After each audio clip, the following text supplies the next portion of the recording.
Like bubbles, small chunks of Captain's consciousness slowly floated back, but regaining his senses took more time. When Captain wakes up, he's greeted by Koh-Ming's poker face and unfriendly eyes. Captain pretends to have arrived here directly after odd drifters. Koh-Ming explains that after she'd left the ruins, she found him here unconscious, confirming to Captain that he went back in time by 3 months. From where Captain was sitting, he could see Miss Iron Fist clearly. After her name leaves his lips, Koh-Ming questions him about this, and Captain replies by saying Rita told him. Koh-Ming finds his claim to be suspicious, but reminisces about the past. She explains the current situation with Huoldol, and to her surprise, Captain seems to have read the situation very well. Before Captain could come up with a good excuse, Koh-Ming suggests they visit the abyssal altar where Huoldol was sealed. There, Captain learns that when Huoldol escaped, it caused massive damage to the ruins and even broke Golem. Koh-Ming walked up to Golem, and with a gentle lift of hand, half of Golem's head fell. At Koh-Ming's request, Captain helps her deploy the 7-star formation to help track Huoldol down. The lanterns point to Moon Emberia, however Koh-Ming never received a report on its appearance there. 5 of the 7 lanterns are also broken, revealing that Huoldol had grown stronger since she first sealed it. As if to echo Koh-Ming's observation, a huge bang came from afar, and together, they rushed toward Moon Emberia. Standing on a hilltop outside Moon Emberia, they saw sporadic fire burning in the city's commercial area. They continued tracking down Huoldol, and a trail of huge scorched footsteps extended before their eyes. It was the direction of the aged battlefield, an open space where it can run freely.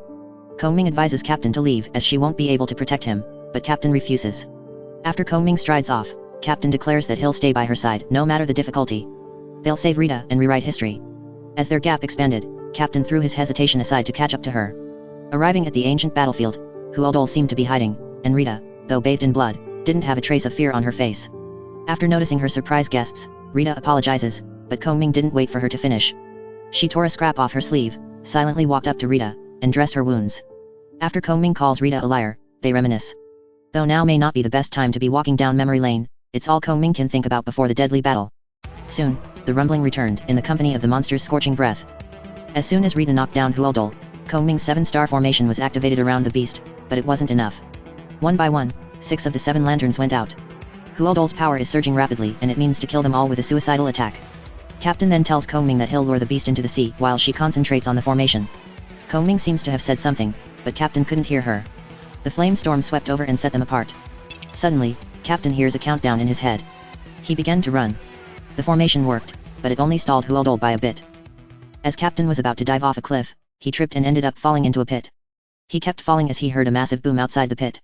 The boom soon faded away, but not the timer in his head.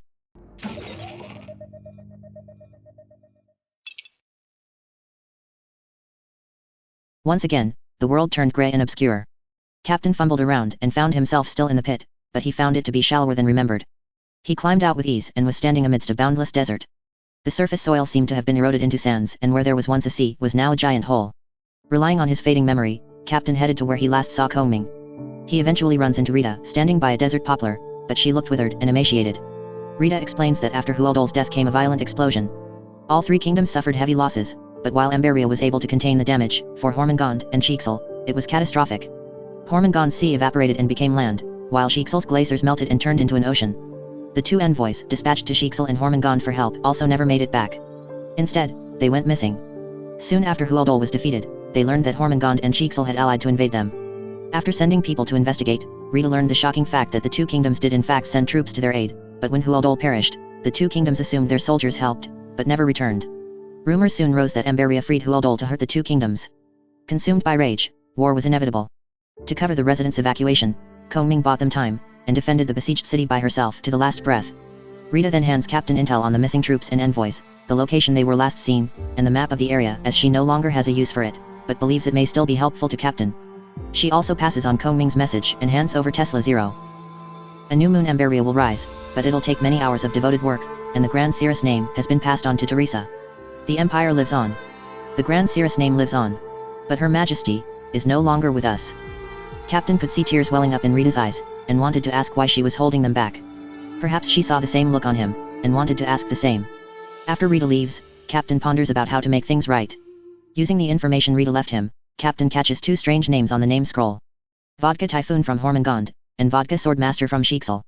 Gotta be the twins. They were supposed to have come here together with Koh-Ming. Hearing Captain believe that finding them will help turn the situation around, Tesla Zero activates. Captain is woken up when someone slaps his face. It was a Shixel soldier warning him about the upcoming war, but they soon left him alone. Not far from where he stood, the Sheiksel and Hormungand soldiers were marching towards Moon Emberia. Captain heads to the location in Rita's intel. There, he runs into Lilia, who's surprised that Captain didn't make it back. She says that she's trapped here due to a large amount of monsters. She's fought them off many times, but they always come back. An encounter later, they get away and Lilia explains how she got here. After they got into Kongming's formation, Lilia was transported to Sheiksel by herself. She then saw an enlistment ad, signed up, and was sent to Emberia. On the way, they wanted to help save some villagers from monsters, but more arrived, so they split. According to Lilia, the soldiers should still be alive. Same with the messenger from Emberia. Eventually, they ran into Rosa, who was dirty from making a mud stove and baking the sweet potatoes she found. Rosa gives the same explanation as Lilia. Captain asks about the villagers, and they describe the leader as a man in black, holding an umbrella. Captain decides that he'll think about this later. They make it out and make it to Moon Emberia. Only a handful of soldiers stood at the gate, and sorrowful zither tunes echoed in the city. They found Kongming lost in thought behind the zither. After letting Rosa and Lily eat their emergency food, they talk about the current situation until all went quiet. Captain has a suggestion. The spark that started the fire are the missing troops.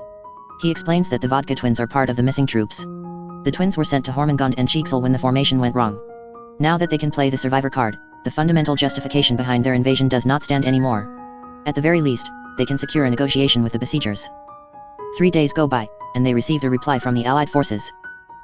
The command was set in a cave at the border of Hormungand and Emberia. A part of the legacy left by Hualdol's explosion. While half of the Sheiksel kingdom went underwater, the tide-riding pirates of Hormungand became cave dwellers. Soon, they reached the depths of the cave where the allied leaders were waiting. The conversation starts rough. Kongming establishes that her two goals are to prove her innocence, and ensure her empire's survival. First, she explains why Emberia is mostly untouched. As the one who sealed Hualdol, Kongming understands its rage towards Emberia. For insurance, Kongming deployed the Guardian formation across Emberia during her travels. Still, Kongming underestimated the beast and the formation crumbled like paper in the explosion. However, it was only thanks to this formation that the allied forces were able to march to Emberia. The Corsair Queen then questions her about their missing soldiers. Captain lets the Vodka twins explain, but the allied leaders are still skeptical. Even if it's the truth, the two kingdoms are living hells now. Captain then introduces the systematic relief plan to help cope with the damages.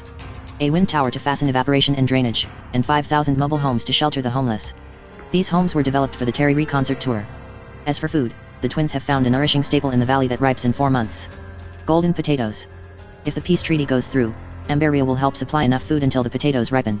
Emberia will also share its latest technologies so that the three kingdoms can benefit equally from progress. However, the allied leaders were not tempted. The Corsair Queen snapped her finger, and the next moment, they're surrounded by fierce-looking pirates. Captain then brings up the topic of Hualdol. If another beast like it appeared, how would they handle it? Kongming follows up by mentioning how Captain had roamed the realm and discovered writings in a secluded place that tell the legends of the 10 beasts. This seems to have caught their attention. The Archimperator and Corsair Queen both became silent.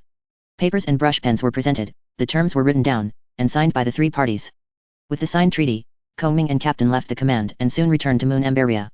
Their lie is then revealed to us, and soon after, they're reunited with Rita and Teresa. Suddenly, a robotic voice sounded in Captain's head, an overwhelming blankness took away his consciousness in no time. When Captain's consciousness comes back, he tries to ask about Kongming, but no one would pay him any heed. Captain took a deep breath and began to sprint towards the central palace. When he finally reached the door, loud laughters could be heard from the other side. Captain pushed open the door, and was relieved to discover that everything had turned out all right. After playing around for a bit, they set off for the Lantern Fair where they'll watch the lantern show, and pray for good fortune with the people of Emberia. In the wagons, a river of lanterns flew with the passing crowds. The three girls were having a rarely good time in the festive scene. Captain asks about Hormungand and Sheiksel and learns that the three kingdoms are entering a mutually beneficial relationship. Kongming also came up with a lot of new stuff at the ruins. After their wagons come to a stop, Captain learns that Teresa and Rita are to handle the overly sophisticated ceremony and speeches while Kongming gets to have fun with Captain. The next moment, Captain is forcibly dragged by Kongming into the sea of people. After getting snacks while teasing Captain, a parade fleet roamed by, and thousands of lanterns lit up the sky like stars. The whole world had gone festive. With bells tinkling, a lantern craftsman holding a black umbrella chanted as he passed by. Though the lanterns looked nice, Captain felt them to be lacking, and so, Kongming proposed they make their own lantern. After gathering enough materials, they find a nice spot to make the lantern. Kongming then returns to the Star Pavilion to retrieve a brush pen so Captain can write his wish. While pondering on what to wish for, it seemed like it was taking a long time for Kongming to return. Captain decides to look for her and takes a shortcut back to the city, hands protecting the lantern, and eyes searching. Suddenly, with the sound of a bang, beams tumbled, the Star Pavilion was on fire, and the city turned red. Captain began to sprint. Heavy smoke engulfed the city and the blissful Chishi Lantern Fair turned into a disaster movie. No one can make it out. Lots of explosives, Cries, screams, and other noises surged into Captain's ears, but his world had quieted down into absolute silence. He thought he directed history to a happy ending, but everything fell apart like a house of cards. Captain makes a desperate run to the central palace, and fumbles his way to miss Iron Fist in the dense smoke. Captain had returned to the past, back to a few hours ago, and learned that his consciousness had overridden his old self. He convinces Ming to gather lantern material outside and, using the excuse that he's going to buy thin papers and rosin, warns Rita about the bombs. Together, they discover the explosives have been disguised as lanterns. They snuff out the lanterns in the city, and confront the suspicious lantern craftsman. However, upon being caught, he poisoned himself and died, leaving only unsettling last words. Worried about Ming, they searched for her, but it was too late. 对不起。找到你了。啊！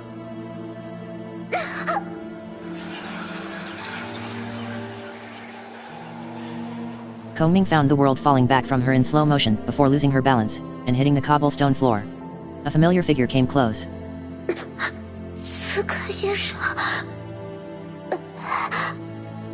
今年的烟花，我好像是等不到了。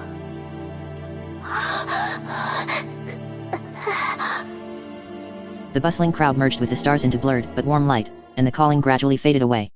Somewhere else, a man in black has a monologue about correction and poisoning wine before vanishing into the night. Captain returns to the past again, but is more noticeably distressed from witnessing Ming in a pool of her own blood. Ming does her best to comfort him, wanting to share in his burdens. Having made a decision, Captain, after taking her to a quiet alley, confesses about the dangers he had discovered. When Captain brings up Ming's assassination, we learn about her shadow guards who should have been able to keep Ming out of harm's way, yet she still died last time. Ming sends one of the two guards to alert Rita, and they wait for the suspicious lantern craftsman to pass by, but as he never showed up, they seek him out instead, and find him about to finish off the shadow guard sent to Rita. They save the dying shadow guard, cornered the craftsman, but soon find out that the shadow guard Ming kept behind was also an enemy. They took out the craftsman, but the shadow guard proved to be more difficult to beat. That is until Rita came to their rescue thanks to being alerted by the wounded shadow guard. The enemy shadow guard is defeated, but they were unable to stop him from poisoning himself. After the battle, Ming gets into a carriage prepared by Rita to change out of her bloody clothes, and another disaster strikes.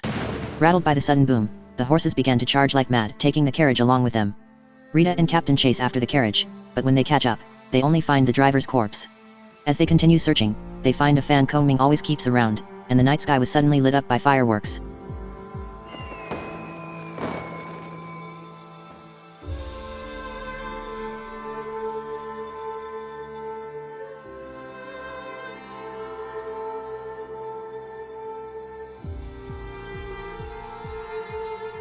His world became still and his blood froze. Captain calls out her name several times, yet she could no longer answer him. Darkness devoured him, no light in his world, nowhere to run. Captain stumbled ahead, but no matter how far he ran, the future he longed for remained a mirage he could never touch.